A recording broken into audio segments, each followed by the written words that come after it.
임상미생물 실기 두 번째 특강을 시작하겠습니다. 두 번째 특강은 임상미생물 검체별 배양검사입니다.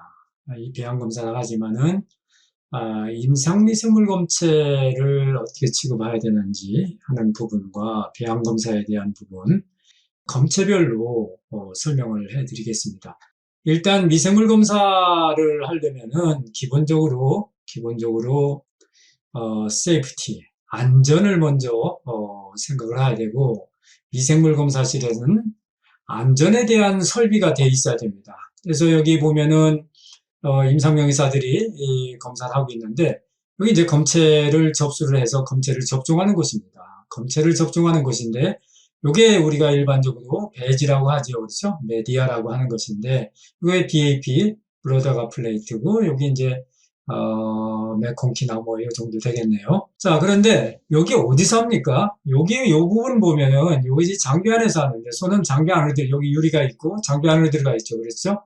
그래서 이 장비 안에서 검사를 하는데, 가운도 있고 여기 이제 토시도 하고 해서 마스크도 썼는데, 사람을 보호하게 되는 것입니다. 사람을 보호하는데, 이렇게 이제 사람을 보호할 수 있는 이런 장치를 생물학적 안전상자다 얘기를 합니다. 생물학적 안전상자는 클래스 1, 2, 3 이렇게 크게 세 가지로 분리되는데, 일반적으로 미생물 검사실에서 사용하는 세이프티 캐비넷은 클래스 2를 얘기하는 것입니다.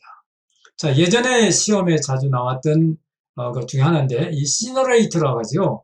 일반적으로 이런 루프를 불에 태워서 다시 말하면 불에 달궈가지고 잡을 소독을 한 다음에 이렇게 이제 접종하거나 할 때 사용하는 것이죠. 그렇죠? 예, 그래서 미생물 검사실은 항상 이렇게 나와 있지만, 이런 것들을 접수하거나 접종하거나 할 때는 항상 안전을 먼저 생각해야 된다. 가장 중요한 안전은 검사자가 이런 검체들 속에 들어있는 감염병의 원인은 그런 세균이나 바이러스나 진균이나 또는 기생충이나 이런 것들에 의해서 감염되지 않도록 철저하게 예비해야 되고 방어를 해야 된다, 이런 얘기입니다.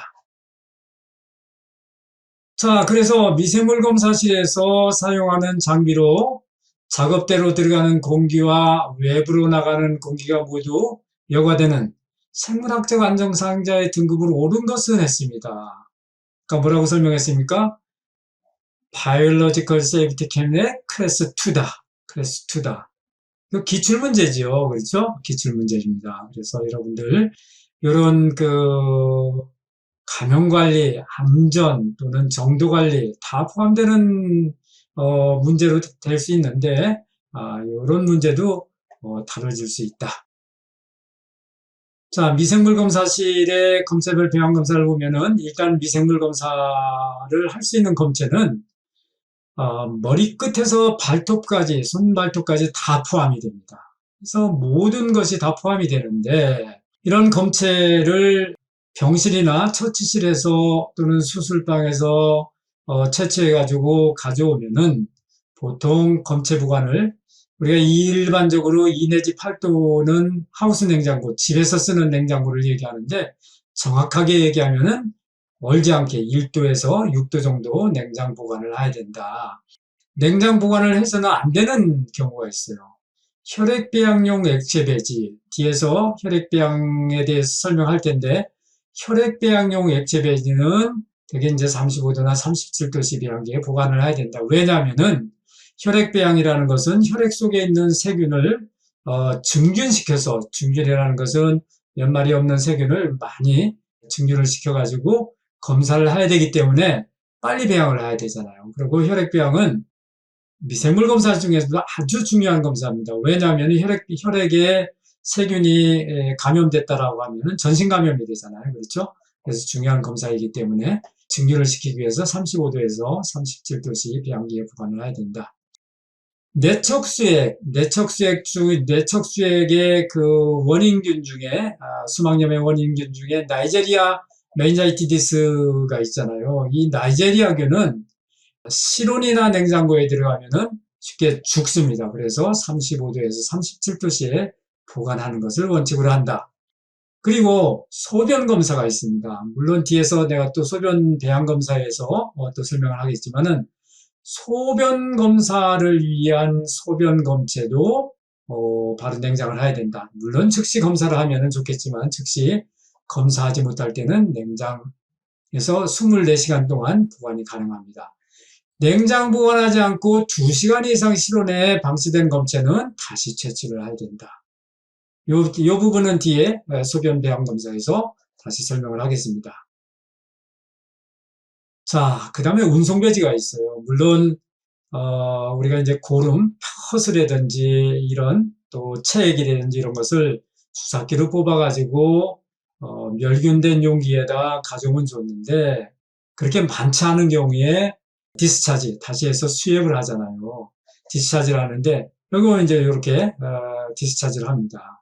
이게 이제 트랜스포트 메디아인데 여기 트랜스포트 메디아고 요것도 트랜스포트 메디아인데 요거는 일반적인 호기성 트랜스포트 메디아고 요거는 혐기성 트랜스포트 메디아입니다. 혐기성 트랜스포트 메디아라고 합니다.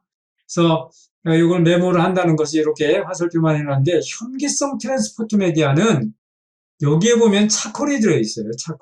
차콜이 들어있고 여기가 조금 오목하게 되어 있잖아요. 그렇죠? 잘록하게 되어 있는데 이 잘록하게 되어 있는 부분은 요 위에 이제 배지입니다. 배지가 있고 잘록하게 되어 있는데 이 잘록하게 되어 있는 부분은 산소와 접촉하는 것을 차단하기 위해서 이렇게 잘록하게 만들어 놓은 것입니다.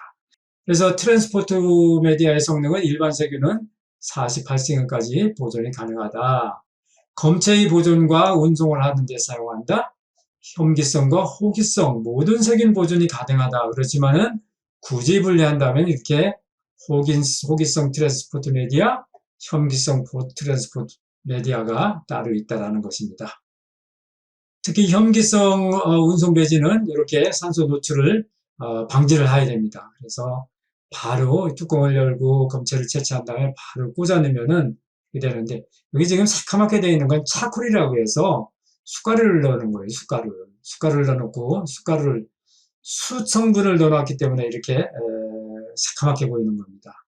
특히 이제 숟가루가 안 들어있을 경우에 지시약이 있는데 혐기성 운송 배지 내에 이제 지시약이 있는데 메틸렌블루라는 시약을 집어넣습니다. 메틸렌블루라는 시약인데 여기 이제 표시가 안 되어 있는데 메틸렌블루는 공기와 접촉하면은 색깔이 안 나타나는데 산소와 접촉하면은 이렇게 파란 색깔이 나타납니다. 그래서 가끔은 이렇게 지시약이 들어있는 트랜스포트 메디아도 있다라는 것을 여러분들이 알고 있으면 되겠습니다.